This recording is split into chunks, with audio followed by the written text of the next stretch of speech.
Salutations, Utopians. So there's a video that went viral in the Dallas Cowboys training camp as we're at the doorstop of preseason football now, where Trayvon Diggs and quarterback Dak Prescott have an exchange. And up until now, let me preface my statement by telling you guys I was very fond of the Dallas Cowboys offseason between the additions of Stephon Gilmore, which they were in dire need of a cornerback opposite of Tay Diggs.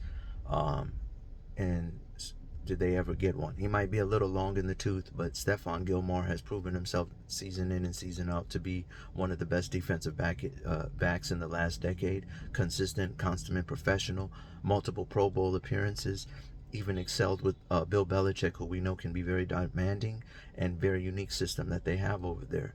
Then when you take into account Brandon Cooks, another guy who might not be confused as a Hall of Famer, but the production, seeing how he's played in multiple systems in the last decade and never skipped a beat one time, and knowing how badly they needed a second option away from CeeDee Lamb after losing Amari Cooper due to the fact they paid so much money for Dak and Ezekiel Elliott, who's now being used as the poster child for why teams are very judicious about paying running backs. Conversely, on the topic of running backs, the drafting of Deuce Vaughn, who I think will be a level up production from Ezekiel Elliott, the Dallas Cowboys have made off to be a great offseason. With that being said, this a choice of words that Trey Diggs used in this preseason training camp exchange is very disturbing, because when a player uses a word like that towards a guy who's supposed to be viewed as the face of the team, it lets me know he's echoing the sentiments of other people in that locker room. And sometimes, as we all witnessed last year, if you watch the Cowboys at all, Cooper Rush, a guy who's a career 15-4 starter, is nowhere near the talent that Dak Prescott is. But there's something about him that the troops like to rally around him. They know he's not the best quarterback, but the defense played a level better because the spirit, the overall synergy of the team was just so much better, right? Dak is really on the hot seat right now, okay? When Jerry Jones, who has infinite money, elected to pay Zeke, it was like paying his son. You could tell there's a legitimate chemistry. He has a real father-son bond to him. And then there's moments where they even seem like college frat buddies. But with Dak, because of the method that he had to go in order to win his negotiation and win that contract, so to speak, there's a little bit more of a tension and a little bit more of a business at the office mentality and demeanor from Dak. And the problem is they're in a put up or shut up time now in Dallas.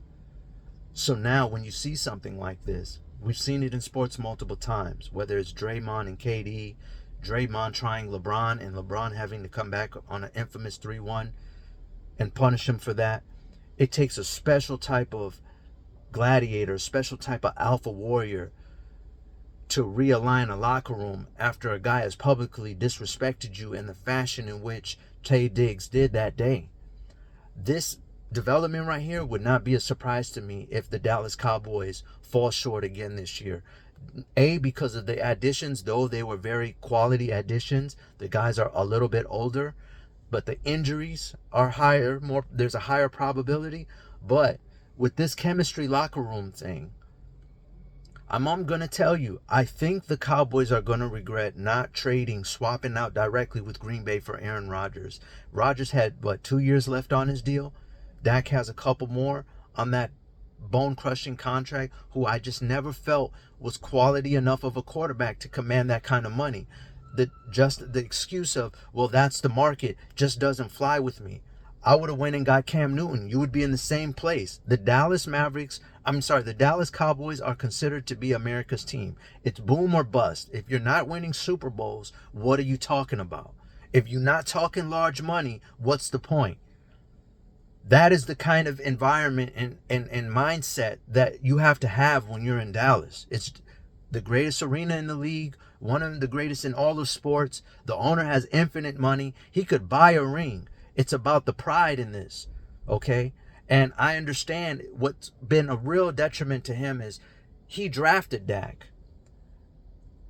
And only they know what has been really going on in that locker room. But he's been squeaky clean for the most part since that parking lot incident that led to his demise in the draft where he slid so bad.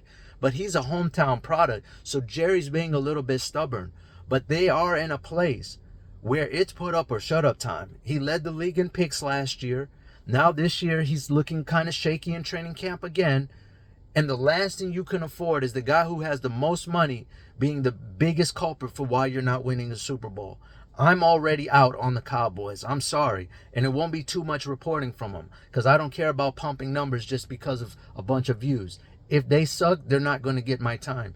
And that's just the way I stand. I'm a purist. I like to pay attention to the unsung heroes of the league, so to speak. And I'm not going to be covering them just because the Cowboys bring a lot of views if they suck. I'm just letting you know. And it's looking more and more like they should not hesitate if they have to this season to switch off to Cooper Rush. All right, y'all. Global out.